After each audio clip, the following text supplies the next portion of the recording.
Muchísimas gracias de verdad por estar aquí presentes en esta tarde, una muestra de el interés que ustedes tienen por Colombia y de su solidaridad por Colombia.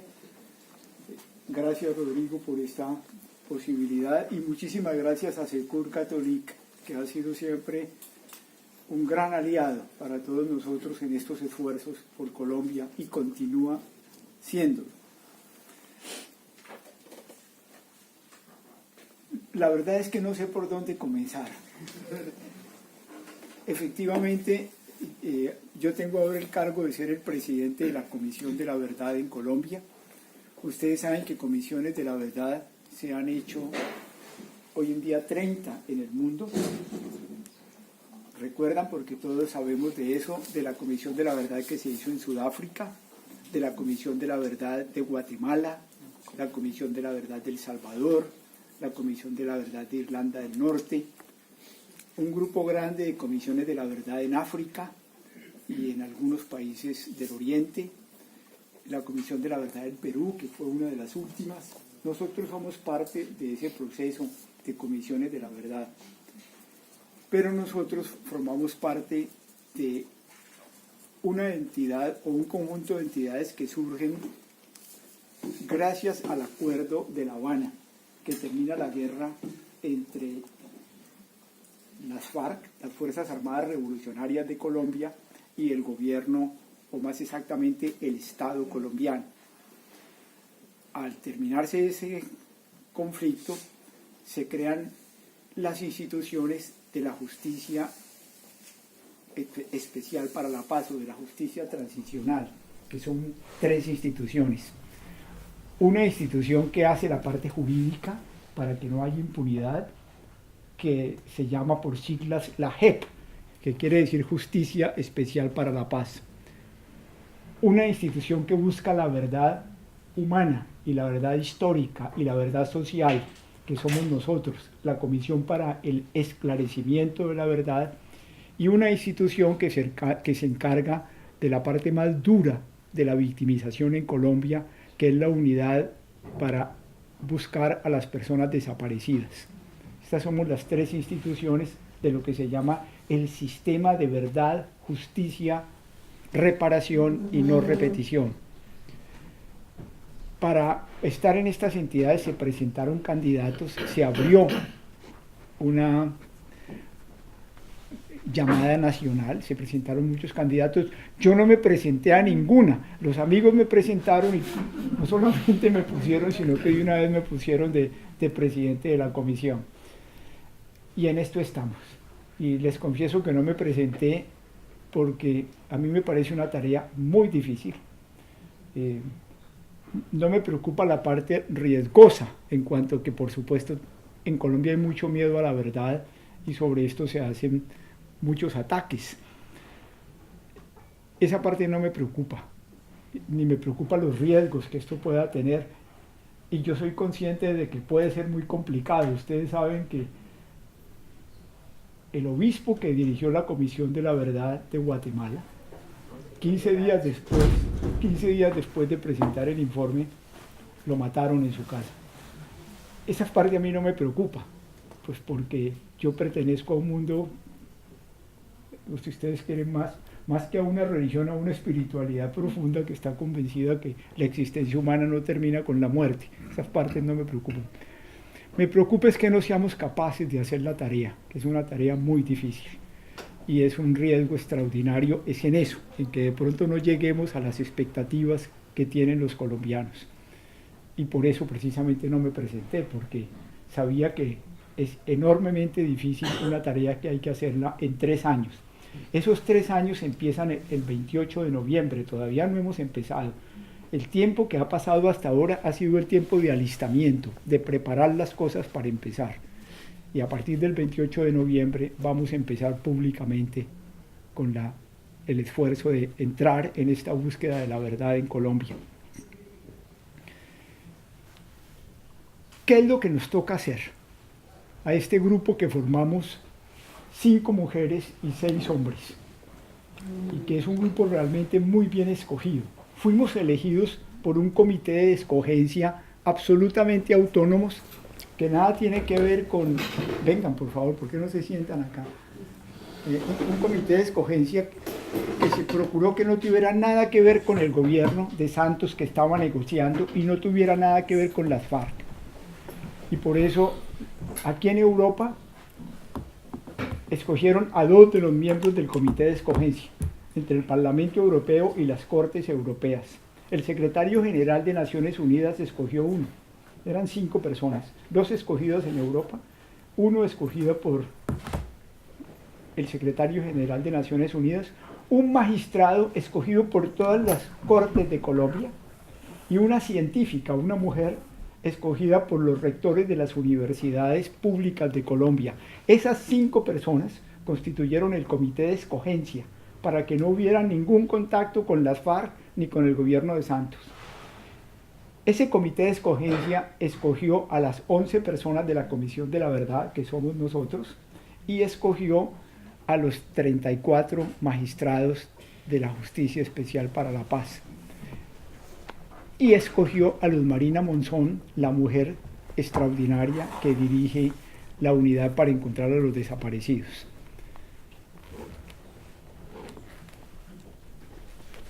Escogidos nosotros, y yo les confieso que cuando yo me encontré con el equipo de la Comisión de la Verdad, realmente encontré que había sido una magnífica elección.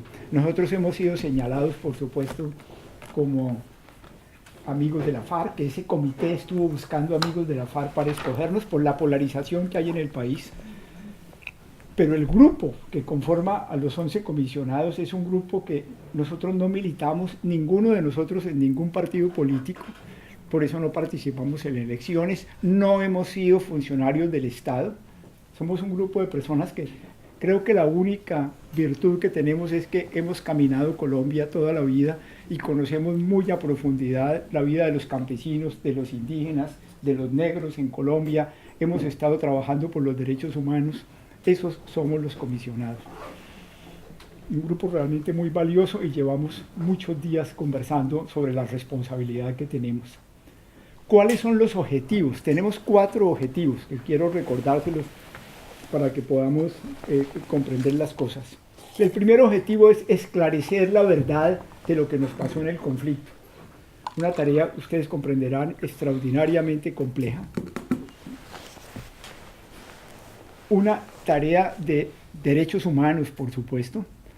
La primera pregunta que le hacen a uno las víctimas, después de contarle a uno la realidad de lo que han vivido, la primera pregunta es, nosotros queremos que nos digan la verdad. Y esto es una cosa muy interesante. Yo recuerdo, por ejemplo, la señora, podría contarles 1000 casos de victimización, pero les pongo un ejemplo. La señora campesina, que tiene una casita cerca de Ituango, en una vereda, y que después de estar muchas horas con ella, porque el campesino a veces se queda en silencio, sobre todo cuando el nivel de victimización es muy dramático, de pronto comienza a contarte y te dice, ¿usted vio el cuarto que hay aquí al lado del rancho nuestro? Y efectivamente un pequeño cuartico, de esos en que los campesinos guardan las herramientas de trabajo y que estaba sin techo. Le digo, sí, lo vi. Me dice, pues es que yo un día sentí la explosión y salí de la casa y vi el fogonazo, el fuego que estaba por encima del rancho y de pronto se apagó. E inmediatamente pensé en mi hijo, en mi niño de 12 años. Y me acerqué al rancho, pero no podía entrar porque todo estaba muy caliente. Tuve que esperar a que bajara la temperatura y entré al rancho y yo vi que ahí estaba mi hijo. Muerto, pero yo tenía que recogerlo. Traje un platón y comencé a recoger a mi hijo de las paredes para llenar el platón, hasta que tenía casi todo mi hijo allí en el platón. Y me dice después, y yo quiero que me digan la verdad. Y dice uno, pero por Dios, después de semejante verdad que usted me está entregando, pero la pregunta de ella es mucho más de fondo. Yo quiero saber por qué escogieron esta vereda, una vereda campesina tranquila, para destruirla. Yo quiero saber quiénes eran, porque alguien dejó esa granada tirada aquí en el patio de la casita nuestra, y mi hijo se metió con esa granada y se puso a jugar con ella. Yo quiero saber quiénes les dieron, quiénes eran y quién les dio la orden para que vinieran aquí. Yo quiero saber qué pretendían hacer con nosotros. Esas son las preguntas que comienza el pueblo colombiano a preguntarse y que son preguntas tremendas. Pero es también la pregunta que nos hacían a nosotros las mujeres en San Alberto cuando mataron a Cecilia Lazo. Era una maestra de escuela que trabajaba con nosotros en el Magdalena Medio, era la directora del núcleo de pobladores de San Alberto. Mataron a Cecilia y mataron a la niña de Cecilia, una niñita de 12 años que trató de evitar que a su mamá la mataron, y las mataron las dos a golpes de palo para no dejar señas de balística. Y al día siguiente las mujeres de San Alberto salieron a la calle a protestar con mucho coraje. Es un asesinato de paramilitares. Pero también las mujeres se preguntaban, ¿y por qué mataron a Cecilia y a su hija? ¿Por qué tienen que hacer estas cosas en Colombia? Bueno, pues ustedes saben, en el Registro Nacional de Víctimas son 8.500.000 víctimas aceptadas por el Estado. La realidad de Colombia ha sido de una barbarie inmensa. Cuando las víctimas vinieron a La Habana, que esta es una historia que yo les contaba aquí el otro día en París, yo acompañé a las víctimas a La Habana, cuando se quiso que en un momento la presencia de las víctimas era muy importante en medio de la negociación de la paz. Cuando las víctimas llegaron, ya las conversaciones llevaban 2 años y no había sido posible poner a andar las cosas, porque la mayoría de los problemas que se planteaban no tenían solución en La Habana. Se planteaban problemas estructurales de Colombia que son muy complicados. Colombia es uno de los países más inequitativos del mundo. Ustedes leyeron el libro del Capital en el siglo XXI de Piketty. El único país que pone de América Latina Piketty es Colombia, como uno de los países de mayores desigualdades del mundo. Colombia es uno de los países más corruptos del mundo. Colombia es uno de los países que hoy en día más destruye el medio ambiente, teniendo esa inmensa riqueza natural, etc. Es decir, los problemas estructurales del país son muy grandes. Y eso se discutía en La Habana, porque la guerrilla decía, nosotros hemos estado luchando es para que estos problemas estructurales se arreglen, la concentración de las tierras, y estos problemas no se han arreglado, hasta que llegan las víctimas, porque los problemas no se solucionaban y la mayor parte de los asuntos sin solucionar pasaba a lo que se llamaba la nevera. Los asuntos que aquí no se resuelvan los pasamos a la nevera y los vamos a discutir después, para que pueda haber firma de la paz.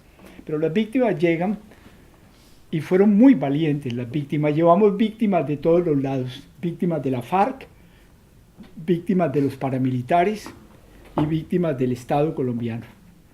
Y las víctimas plantearon algo que no nos esperábamos y que además no preparamos nada. Simplemente acompañábamos a las víctimas para serenarles en un escenario que los cubanos prepararon y que fue muy impresionante. Recibíamos a las víctimas en un protocolo, todos nos poníamos de pie. A un lado estaba todo el gobierno colombiano que estaba en la negociación, del otro lado estaban las FARC. Las víctimas se ponían allá al fondo y desde aquí el presidente de la conferencia episcopal iba dando las palabras. ¿Qué hacen las víctimas? Las víctimas le dicen a la FARC y le dicen al gobierno, mire, ustedes tienen toda la razón en haber estado discutiendo los problemas estructurales de Colombia.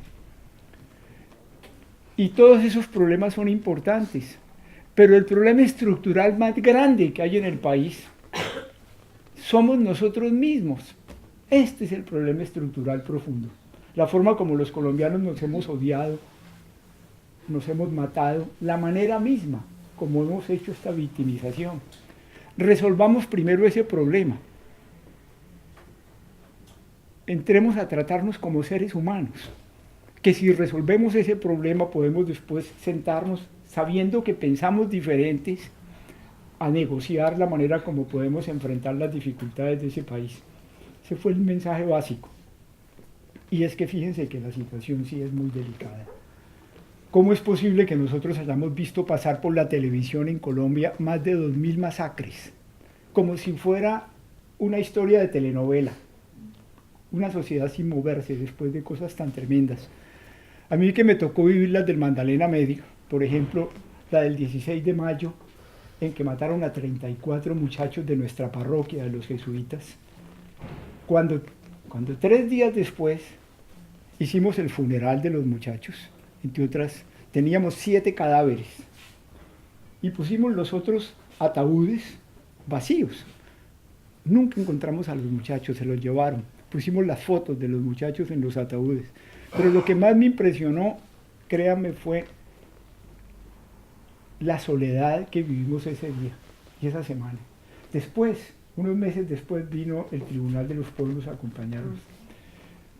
Pero nadie de Colombia apareció para decirnos: el dolor de ustedes es el nuestro, nosotros estamos con ustedes, no están abandonados. Pero esa misma semana fue la masacre de La Gabarra, 120 personas asesinadas. Pocas semanas después fue la masacre del Salado en Córdoba, que fue salvaje, cuando metieron a las víctimas en el centro de lo que parece era como una especie de cancha de microfútbol, y pusieron a las mujeres y a las niñas y metieron adentro a los hombres de 15 años y mayores, y delante de sus familias los fueron degollando. Y lo mismo fue en Bojayá. Lo que quiero decir es, ¿dónde estaban los colombianos? Hace ya 18 meses, cuando, miren lo que pasó aquí con este grupo de cómicos que todos comenzamos a decir desde Colombia. Los 12 periodistas asesinados. Exactamente, y todos, hasta algunos colombianos pusimos, nosotros somos Charlie, ¿verdad? Y cuando hubo la masacre de Manchester en Inglaterra, donde murieron 11 personas hace unos 18 meses, yo me acuerdo que al día siguiente yo prendí la BBC de Londres para ver de qué estaban hablando en Inglaterra, y justo en ese momento el locutor estaba diciendo: en este momento el Reino Unido se ha detenido, se ha detenido el tráfico en las calles, se han detenido los negocios en los almacenes, se han detenido las clases en las universidades, están sonando las campanas, estamos haciendo sentir que todos somos las 11 personas que murieron en Manchester, porque no queremos que esto nunca vuelva a pasar.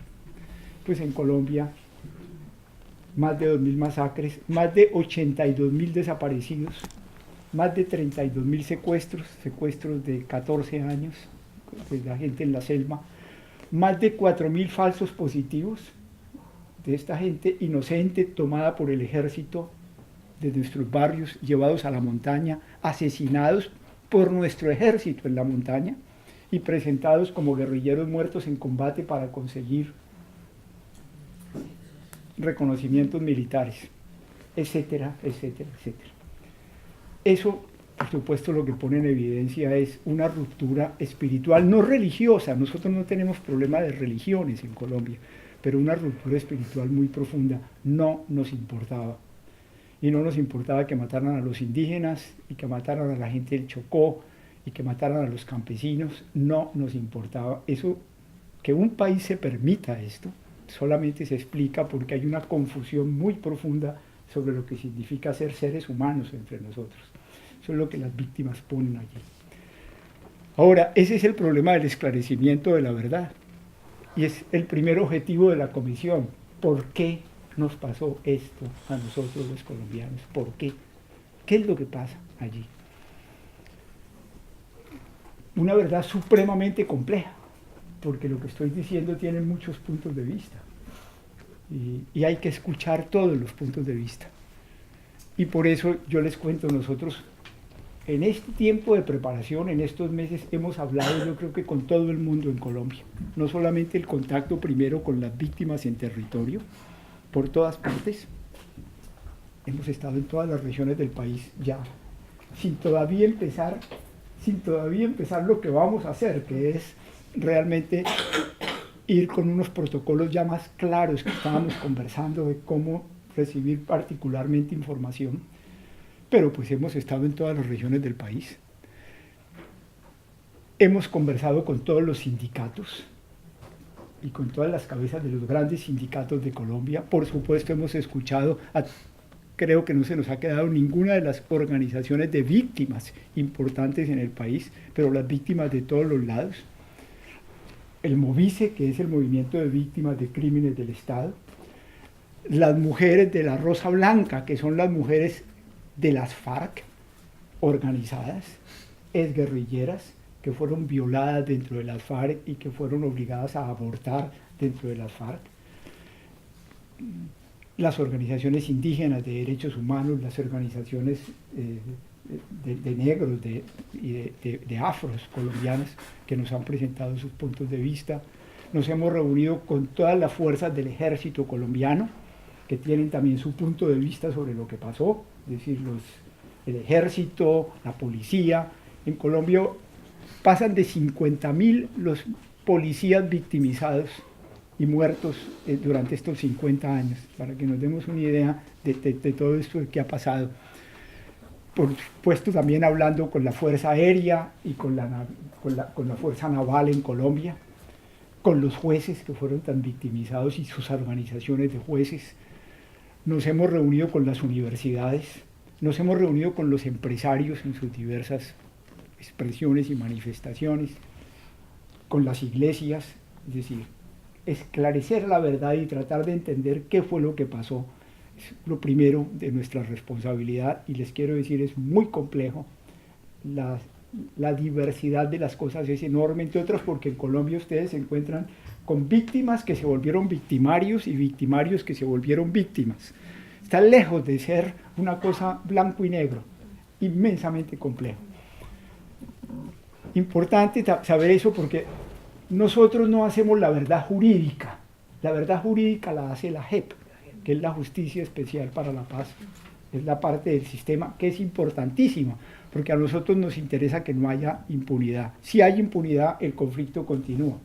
La JEP hace la verdad jurídica. Ustedes saben que la verdad jurídica prácticamente es blanco o negro finalmente. Es decir, la JEP define a los culpables y condena a los culpables, pero a usted no lo pueden condenar como culpable si usted es aproximadamente culpable o posiblemente culpable. Si usted es aproximadamente culpable o posiblemente culpable, a usted no lo pueden condenar.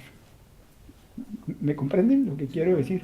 En cambio, nosotros nos movemos con otra verdad, que es una verdad gris, es una verdad compleja, es una verdad que tiene muchos puntos de vista y donde poder llegar a afirmaciones de fondo y mostrar cómo se explica realmente lo que pasó, pues supone un trabajo muy, muy serio, y va a ser un trabajo que va a tener discusión, por supuesto, en el país.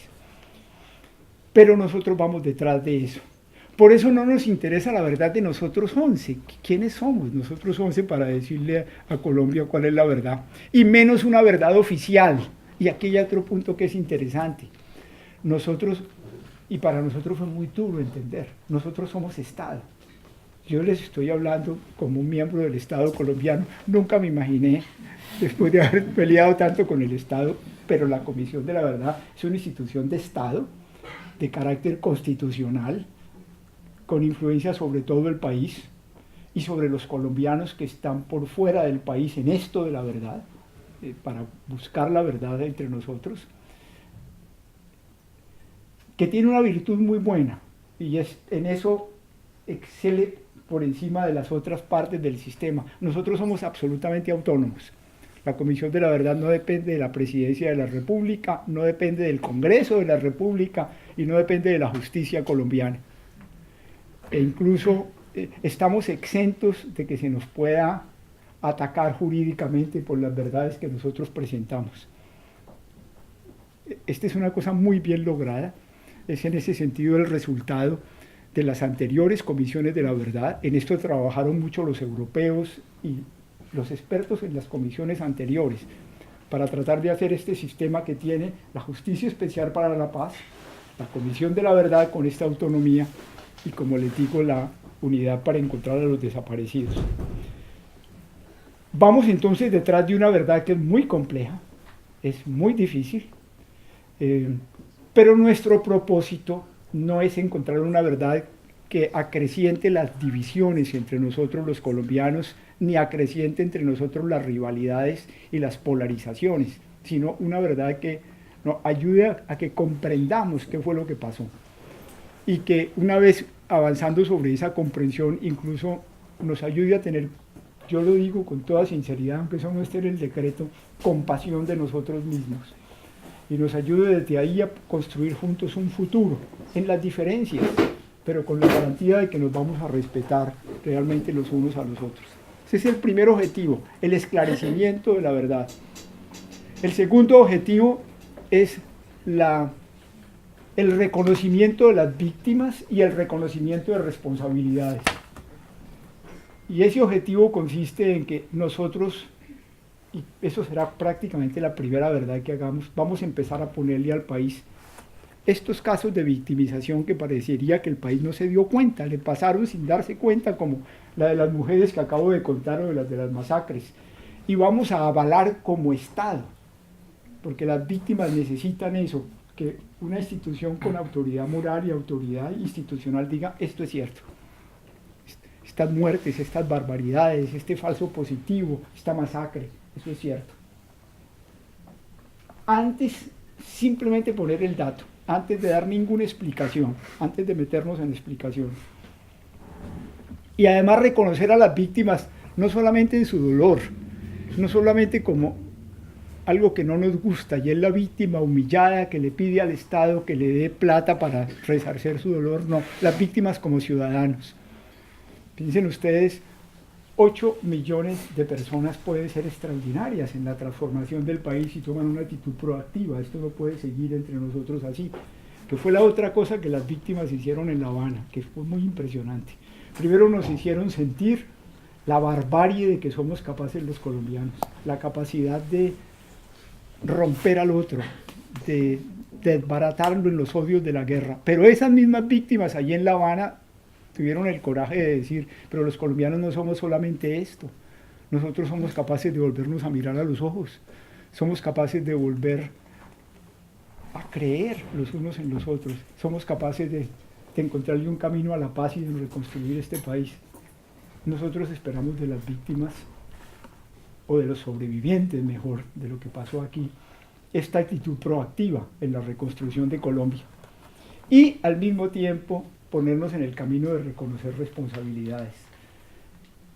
Y es de nosotros invitar voluntariamente a ese reconocimiento. Como nosotros no somos un ente jurídico, esta tarea de invitar a empresarios a que reconozcan responsabilidades, a políticos, a militares, a paramilitares, de otras.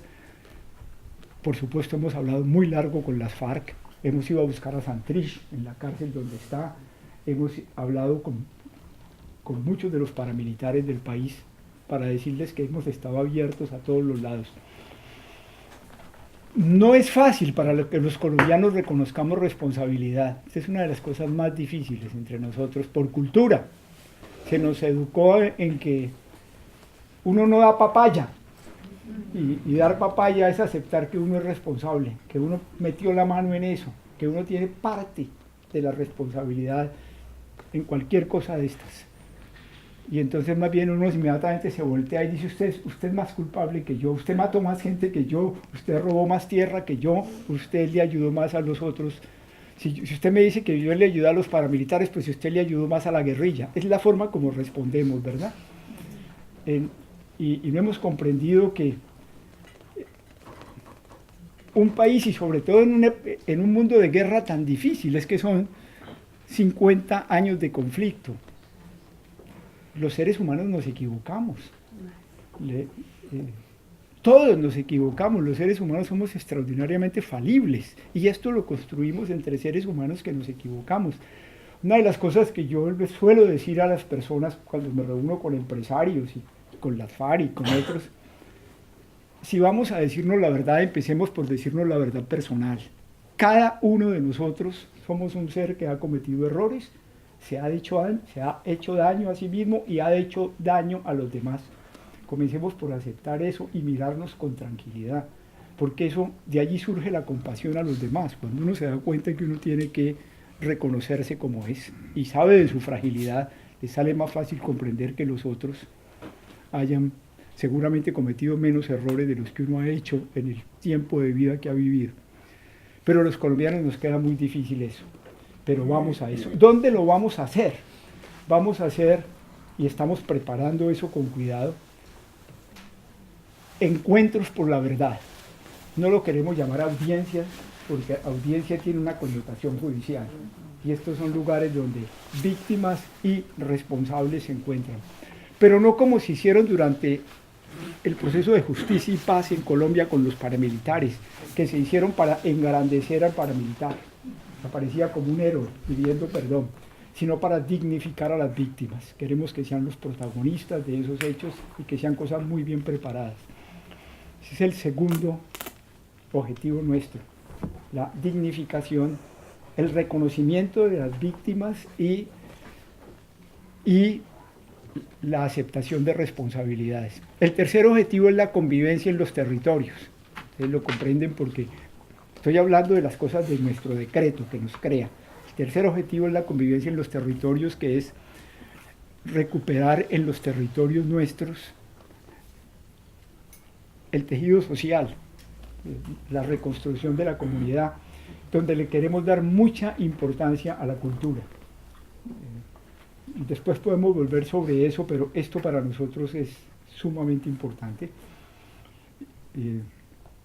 Y la cuarta de nuestras responsabilidades, y quiero en esto pedirles también mucha ayuda, es establecer caminos de no repetición, o vías de no repetición para los colombianos. Y aquí estamos otra vez dentro de un problema supremamente complejo, que de nada sirve que lo hagamos nosotros 11.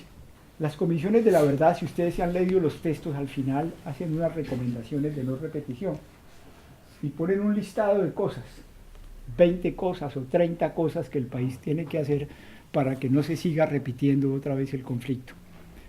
Nosotros vemos que eso así no nos sirve.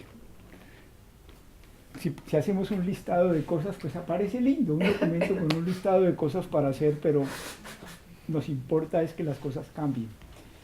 Y lo que nos importa realmente es, imagínense, qué bueno sería que al cabo de 3 años, a finales del año 21, nosotros hubiésemos podido colocar en el país 4 o 5 cosas claves que toquen los problemas estructurales del país, pero que de esas cosas se hayan apropiado las organizaciones de jóvenes, las organizaciones campesinas, las organizaciones indígenas, las organizaciones afro, que esas cosas estén moviéndolas las universidades, que los medios de comunicación las estén repitiendo, que el ejército las acepte y las incorpore, y la policía, que los congresistas las tomen. Si eso lo logramos hacer, realmente podemos producir un efecto de no repetición. Pero si es simplemente un documento, pues eso no sirve para mayor cosa, queda como un documento histórico, ¿verdad? Y necesitamos que también los colombianos en el extranjero se pongan en esto. Repito, porque si es solamente de nosotros. Pero además tenemos que no solamente apoyar lo que nosotros digamos, tenemos que construirlo juntos. Porque si lo construimos nosotros 11, ¿con qué derecho los otros se van a seguir eso, verdad? Tenemos que hacerlo en conversatorios entre nosotros. ¿Cuáles son estas cosas sin las cuales, olvídese, en Colombia se va a continuar esta locura? Y entre otras, como ustedes comprenderán, fíjense en la paradoja tan difícil. Nos toca la responsabilidad de poner caminos de no repetición mientras las cosas se siguen repitiendo. Porque si bien es cierto que la finalización del conflicto con las FARC ha tenido un impacto enorme en Colombia, también es cierto que a los líderes los siguen asesinando, también es cierto que hay por lo menos unos focos del país donde el conflicto continúa. Para ponerlo con claridad, porque esto a mí me importa mucho decirlo, el fin de la guerra con las FARC produjo en Colombia un efecto y lo está produciendo muy profundo. La mayor parte del territorio donde estuvieron las FARC y donde fue la guerra, hoy en día son territorios tranquilos. Les pongo 2 ejemplos que a mí me han impresionado mucho. Caminando la cordillera de San Lucas, otra vez, en el Magdalena Medio. A mí me impresiona ver llegar en los botes de los militares ver llegar a los campesinos del Magdalena Medio. Eso era absolutamente imposible hace 8 años, porque si usted se juntaba con los militares, la FARC en todas partes tenía información. Era peligrosísimo. Y si el militar se metía solo por esa montaña, estaba muerto. Hoy en día, ese espectáculo, esa cosa se acabó. Y usted encuentra una realidad que es completamente distinta. Y hace 3 semanas, yo salí de San Carlos, Antioquia, a las 10 de la noche en un carro con un compañero, y nos vinimos a Medellín. Eso son como 160 kilómetros. Pero eso era absolutamente imposible. Andarse el oriente antioqueño hace 8 años, cuando San Carlos fue destruido, fue tomado por los paramilitares y por la guerrilla, Granada fue tomada por los militares y la guerrilla, San Rafael fue tomado por los paramilitares y la guerrilla. Eso ahora está tranquilo.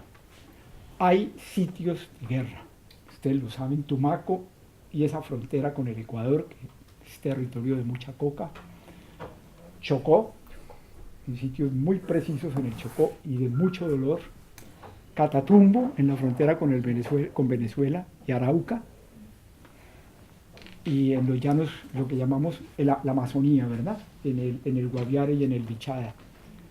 Pero eso es otra cosa, eso es una cosa muy distinta a la que nos tocó vivir, a los que vivimos como, me tocó a mí vivir 14 años la guerra en el Magdalena Medio, con masacres enormes y otras cosas.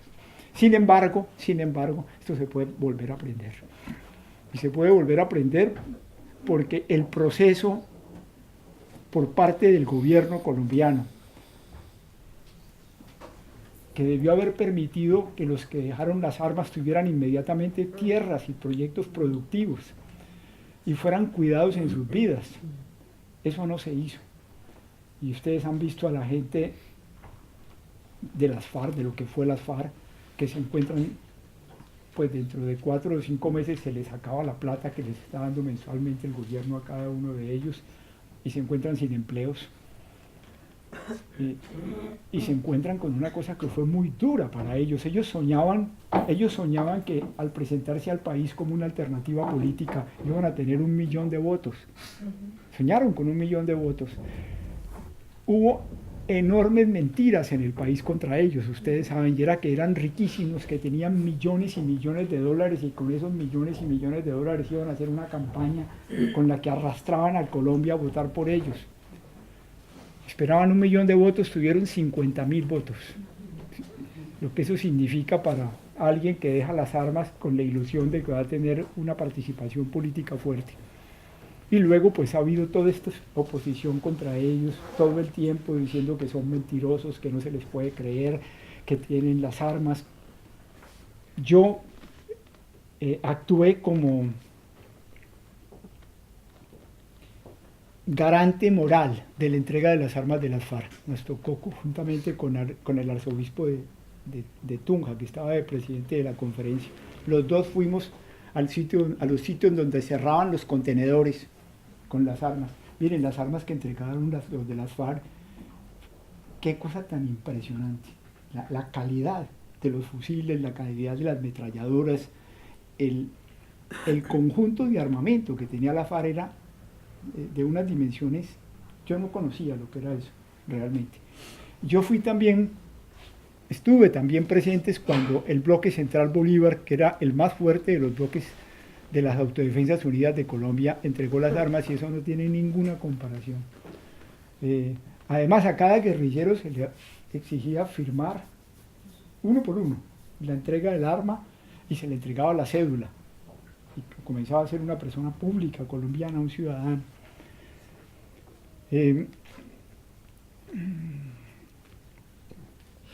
Bien, eso para decirles que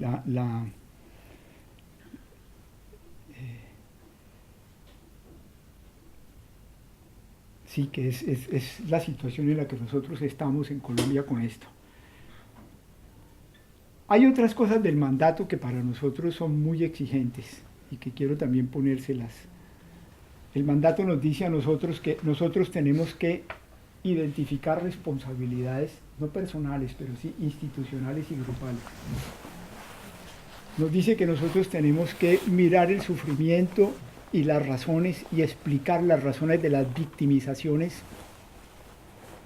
de las personas más vulnerables, las mujeres, los niños, los indígenas, la población afro, la población LGTBI, que tenemos que, los campesinos pequeños, tenemos que poner el foco allá. Nos dicen que tenemos que explicar la relación de los políticos con la guerra, explicar la relación del narcotráfico con la guerra, explicar la relación del paramilitarismo con los militares y la guerra, explicar el efecto de la guerra sobre los territorios y sobre la economía. Y también, como parte de la verdad, que eso también es cierto, mirar la cantidad de movimientos, esfuerzos, luchas de los colombianos en medio del conflicto, en la lucha por la paz y los derechos humanos. Cosa en la que ciertamente tenemos, entre otras, que contar lo que ha hecho Secours Catholique por la paz de los colombianos durante, y también el CCFD, por la paz de los colombianos durante todo este tiempo, que eso también es parte de la verdad. Los mártires en Colombia por la paz, el padre Urjué, Mario Calderón y Elsa, que ustedes conocieron aquí en París, grandes luchadores por la paz, el padre Fernández en Trujillo, mujeres, cantidad de gente.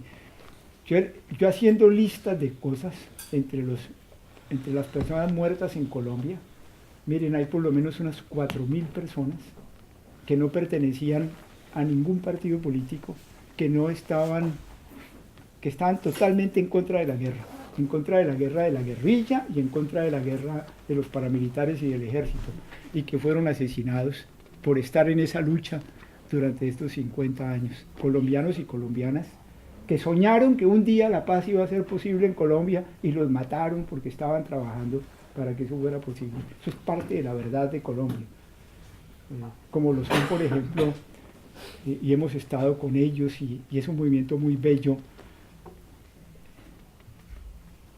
el grupo de la memoria, el grupo de la memoria histórica, de los monumentos históricos que han hecho víctimas, comunidades víctimas en Colombia, que han ido haciendo con sus propios recursos, comunidades en que recogen la memoria de sus víctimas. Ustedes seguramente conocen lo de Trujillo, que es muy bello, pero hay una cantidad sorprendente en Colombia de comunidades que te muestran un pequeño monumento, donde están las fotos de las víctimas, y hay un arreglo físico bonito, ¿verdad?, para recordar a las víctimas y llevar la conciencia de que las víctimas viven en nosotros. Es que es parte de la cultura colombiana y de lo que nosotros somos, nuestras víctimas de nuestro conflicto de 50 años. Pero pues para Colombia no es fácil esto. Por eso las dificultades de nosotros son duras en la Comisión de la Verdad. En Colombia hay mucho miedo de la verdad. Lo hay por todas partes, porque la realidad ha sido extraordinariamente difícil. Por eso es normal, por ejemplo, que hayamos tenido ya conflictos políticos significativos en el sistema y en la comisión. Cuando comenzamos a dirigirnos a los militares para decirles que nosotros teníamos la facultad como una entidad de Estado de acceder a toda la información reservada y a la información de inteligencia, los exmilitares, habíamos mandado una carta privada al ministro de Defensa, pero los exmilitares tuvieron llegada a esta carta e inmediatamente hicieron un escándalo. Y los twitters fueron muy fuertes. Entregarle información reservada a la Comisión de la Verdad es entregar la información de la seguridad nacional al enemigo interno. El tipo de información que daban. Esto dio lugar a que el sector radical del partido de gobierno, que hay que decirlo también porque la gente que votó por el presidente Iván Duque tiene muchos puntos de vista distintos. Yo creo que el sector radical debe ser unas 4 millones de personas, que fueron las que movilizaron el no en el plebiscito. Pero ahí hay otro montón de gente, entre otras, gente que simplemente votó contra Petro, así de simple, y que no son propiamente de esas ideas. Pero ese sector radical hace 3 semanas llevó al Congreso un acto legislativo de cambio de la Constitución para que ninguna de las instituciones del sistema pudiese tener acceso a la información reservada. Afortunadamente fuimos al debate a la Comisión Primera de la Cámara de Representantes y ganamos el debate. Y creo que presentamos argumentos muy fuertes. Era muy interesante, en alguna forma fácil, porque era tan torpe la manera como estaba planteada la argumentación para este proyecto de ley, que era un cambio de la Constitución, porque es que lo que nosotros somos como entidades está ya constituido como parte de la Constitución colombiana, pero ellos negaban cualquier posibilidad de acceso a información reservada para nosotros. Y ustedes saben que en Colombia, como hoy en día en casi todos los países del mundo, cualquier ciudadano o ciudadana, cuando se trate de un crimen de lesa humanidad, tiene derecho y nadie se le puede negar ese derecho de acceder a información reservada y tienen que entregársela. Entonces había una paradoja. Cualquier ciudadano colombiano por un crimen de estos horribles podía acceder a la información y las instituciones creadas por el Estado para la verdad sobre los crímenes no podían acceder. Por otra parte, fue muy fácil presentarles con datos, decirles, señores, ustedes nos niegan a nosotros, que somos instituciones del Estado, acceder a esas informaciones. Instituciones que tenemos que aplicar todos los sistemas de reserva que tiene el Estado. Nosotros recibimos esa información del Ejército, pero nosotros tenemos que reservar esa información. La utilizamos para conocer la verdad y para poder explicar lo que pasó, pero nosotros no podemos hacer eso público. Ustedes nos niegan a nosotros eso. Y ustedes vieron que la gente del DAS y que Inteligencia Militar recibió toda esa información y le pasó esa información a los paramilitares de Colombia para que hicieran masacres, y que gente de la policía colombiana entregó información. Esto es una cosa durísima, parece mentira. Entregó información en un momento dado a la guerrilla para que la guerrilla hiciera secuestros. ¿Qué seguridad? ¿De qué seguridad están ustedes hablando? Y luego hubo una tercera cosa por la cual sí protestamos muy duro, y yo sentí la responsabilidad que tenía que hacerlo. Tranquilamente, en la motivación de ese acto legislativo, el senador que hizo la motivación decía, es que esos de la Comisión de la Verdad son guerrilleros. Entonces eso sí era pues una calumnia injusta. Total, logramos tumbar eso. Pero yo sé que este tipo de confrontaciones vamos a seguir teniéndolas. Ese es el estado en este momento de las cosas que yo quería compartirles. La comisión está en una gran disposición. Yo creo que a todos nos tomó un tiempo hacernos a la idea de la enorme responsabilidad, a los riesgos, al desafío, pero el grupo está en una absoluta determinación de que vamos a ir por la verdad de lo que pasó en Colombia. Nosotros no podemos establecer la verdad de cada una de las victimizaciones. ¿A qué horas? Tenemos 3 años y por supuesto es imposible que podamos coger cada caso. Piensen ustedes, miles y miles de casos. Nosotros vamos a buscar a través de una metodología definida.